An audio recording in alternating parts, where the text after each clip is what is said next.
Hi, Ray Hayden here, and this video is going to be a bonus video. All right, so it's going to be talking about property management and use of a chainsaw, but it's also going to be an experimental video where I'm using a microphone from Comica, C-O-M-I-C-A, and here it is right here, just out of the picture with a wind muff on it.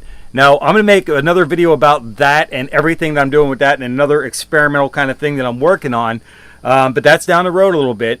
But what I needed for this cell phone here is the ZTE Axon 7 cell phone, and what I did is I bought the Rode, that's the RODE Smart Lav Plus lavalier microphone, and the connection for this that the cell phones need to take is that it's got those 3 black rings on it there. I don't know if it's in focus, but you can definitely tell there's 3 black rings on there. That's a TRRS connection, all right? So the cell phone needs a TRRS connection, but your camcorder or other audio inputs usually take a TRS, so there's only 2 of the black rings instead of 3. Well, here's the thing about this Comica microphone. It's a shotgun microphone. It's a short throw shotgun microphone. It should pick me up pretty well here. That's part of the experimental part of this video.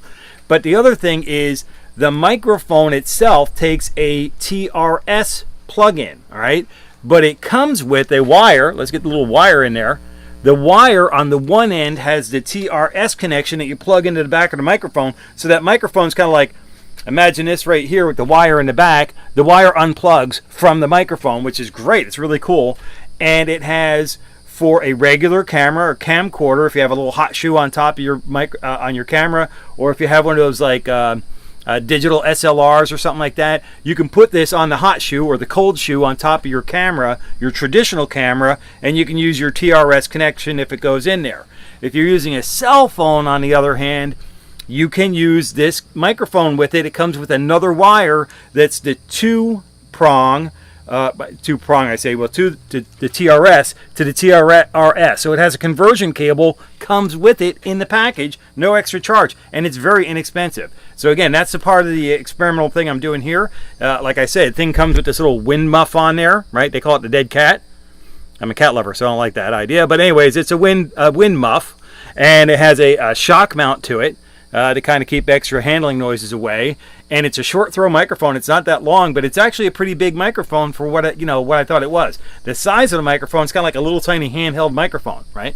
Kind of interesting deal. And then, but it has this connection in the back, right there. There's a microphone right there, right? In the back of the microphone right there, it has the plugs right in there. Now the microphone's pretty much the length of the whole thing here. All right, just to kind of keep that in perspective, it's a pretty beefy microphone. It's not like this little lavalier microphone is tiny, right? It's not like that at all. It's a pretty beefy thing, but it's a shotgun microphone, which means it has what they call a hypercardioid, which is like heart-shaped kind of thing, but it really focuses on the direction the thing's pointed, and it kind of gets through. There's like noises going on behind me you probably won't even hear. I'll check it afterwards when I look at this video. But there's other noises that you might not be able to hear that I can hear because they're coming at me from that direction. But the microphone ignores background and things behind it. Ignores that sound very well, and it focuses in on where you're pointing the microphone.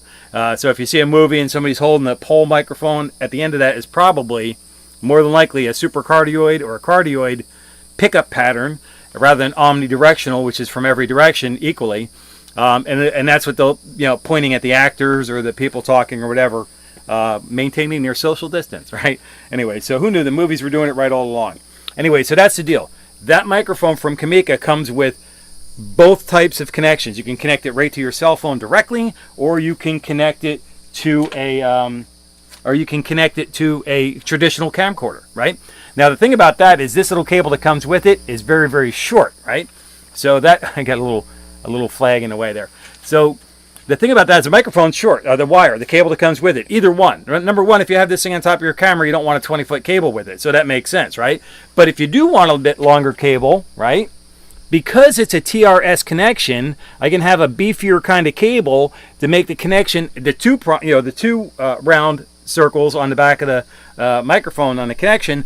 It's a two-prong, well, I'll call it two-prong on that side, but the TRS. So it's a TRS connection on the one side, a TRRS connection on the other end, but I can use, there's a couple of things going on here, okay? So I can use this little connector as a female to female because this is a male to male plug, right? TRS TRS, TRS, and this is TRS here, TRRS when it plugs into the phone. So that's a really cool thing. So that's the experimental part of this video. Now let's talk about the chainsaw. The chainsaw is a Ryobi chainsaw. It's battery operated. Here's the battery to it. So what we're going to do here is we're going to remove the protective cover, and I'm going to hold the chainsaw in such a way, in a safe manner, while I connect up the battery. Now this has a safety feature on it. You can't start it unless you pull down the thumb lock, unlock shall we say, and then you can pull the trigger to get the thing spinning. Now this doesn't have any lubrication in it for the bar or the chain, so I'm not going to run this thing very long. And even when I first do start using it, after a very short time, like 10 to 20 minutes, I'm going to have to tighten up the chain by loosening up these two bolts and then turning this screw here to put more tension on the chain so it snaps back in place very nicely. All right, so let's put this in a safe direction just in case, even though it's got the safety feature with the trigger so I don't accidentally pull it. Put the battery on, slides into place, just tap it in there, and then we will hold it with two hands. I'll pull down the thumb release and pull the trigger. All right, so that works. It spins, it works, everything's good. Now, one of the things I realized with my other versions of the chainsaw, the battery operated one, is to release.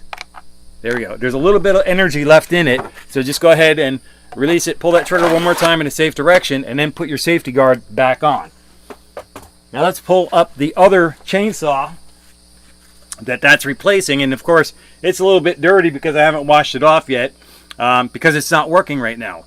So let's go ahead and remove the chain protector. We'll take the battery and install it on this one. Alright, we'll pull down the thumb button here, the release, pull the trigger, and we got absolutely nothing going on. Okay, so this one's kind of dead. That happened to the version 1 that I had too. Again, remove the battery, pull the trigger just in case. Safety first, right? Anyway, so go ahead and put that back down.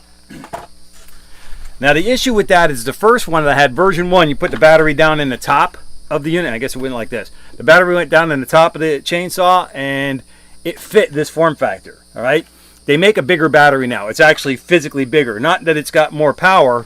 This is a 4 amp hour battery. I have 2 of these now because one came with the chainsaw. I have a 3 amp, 2.6 amp hour batteries, and they're all the same footprint. I also have one that's a smaller footprint. It's kind of a shorter battery, and that is a 0.55 amp hour, but it does a lot of work, and it works on these chainsaws. Okay, so it still gets the job done. So now I got these 6 batteries and they get the job done, right?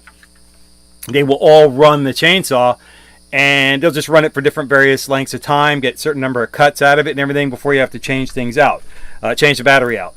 The other thing though is that there's that bigger battery. Okay, so on these are both the same one, but might as well use a new clean one, right? This one here has that empty floor. There's an empty floor. When I put this on here, meaning it's not a full cage around the battery, there's you can see the battery bottom right there, right? So on that larger battery, it would not fit in version 1 because version 1 had a complete, housing all the way around the battery when you dropped it in from the top. All right, just release that extra bit of energy in there. Even though I didn't run it, a little bit of energy got into the engine, so the motor, I just released that and then got it done. Kind of like when you're working on your computer kind of thing. So the larger battery is a 7.5 amp hour battery, but it's larger, so it would not fit on version 1. It does fit on version 2, and pretty much any battery, as long as it's got this part of the footprint here, it can be larger, it doesn't matter, it will still work in the system. Little love bug flying around. All right, so that's that's pretty much it. What I'm working on here with the chainsaw today, then I get the brand new chainsaw because the other one died out there in a wooded area over there behind the camera. But over here behind the house, there is the street, and there are 4 tree stumps that I have to get rid of. These are trees that were in bad shape, they're in bad condition. Hurricane Irma came through and had done damage to a bunch of the trees. There's some really large trees that are down in the wooded area. I showed them in some other videos. I don't know if I've actually uploaded those to the YouTube yet, but I will. And but these trees were dangerous. They were damaged. They were injured. They were sick. They were dying. And they were going to end up falling down on something or someone. And I really didn't want that to happen because they're next to the county road that goes by the front of our property. So what I did was I cut those 4 trees down. They were leaning into the property anyway. One of them was leaning pretty far, but I cut those down and I left the stump pretty high. It's probably about knee high or higher, maybe waist high. and that's too high for a stumper. A stumper might be able to raise up high enough and then stump those down, but it's going to take longer. So you want to get the quick work done by cutting the tree down as close to the ground level as you can, and then you come in with the tree stumper and then just, you know, chew up the top of that tree, and you can go to tree stump, and you can actually go below ground level. Okay, and you'll have some, you know, hey, free for nothing mulch right there after chewing up the tree stump with the mulcher, right? Or with the tree stumper, right? It's going to stump the tree, and it's going to put a whole bunch of sawdust next to where the stump used to be. So if you need some mulch somewhere, you can do that. You got any holes you need to fill in? There you go. Anyway, so that's what I'm be working on. I'm not going to show you me actually using the chainsaw on those stumps, but I will show you the stumps after the fact. I just want to make this microphone experiment with the Comica microphone with my ZTE Axon 7 phone, and it's being recorded with open camera software. So I wanted to make sure that, you know, so you know exactly what's going on with these things, what microphone, what camera, what software. The Comica microphone, I'll give you the specs in the description below. The ZTE Axon 7 is my old cell phone that doesn't work as a cell phone. My carrier had to switch carriers because I didn't have reception on my old carrier here, so I got a new carrier. They didn't have provision for this cell phone to work on their network, so we had to get a new cell phone. But this camera still works great as a video camera, okay? And I'm going to have other experimental videos that I'm doing with this and stuff as well. So that's going to be some other interesting videos I'll be making on that point. But with that, I'm going to let you go now. Don't forget to give me a thumbs up, like this video, drop a comment below, let me know you came by to say hi, and until I catch you in the next video, take care and be well.